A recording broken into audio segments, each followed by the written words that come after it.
Together today for a training session at the Appleton International Airport. The FAA requires airports to hold an exercise like this once every 3 years. The drill mimicked a 186 passenger plane crash. Planes were fixed with live smoke, fire, and 50 volunteers who posed as passengers. All groups who would be called in during a real emergency were on site for the training.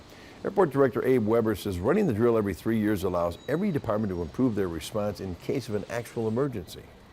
So our goal is just to make sure that everybody knows that they have a job to do. We want to make sure that we're securing the airfield, that we're responding to passengers in need, and that we're out there practicing to make sure that we're getting everything right. We want to continue to practice until it almost comes to second nature. So in the unfortunate event that this would ever have to happen, we know that we could respond and do everything we need to care for those passengers.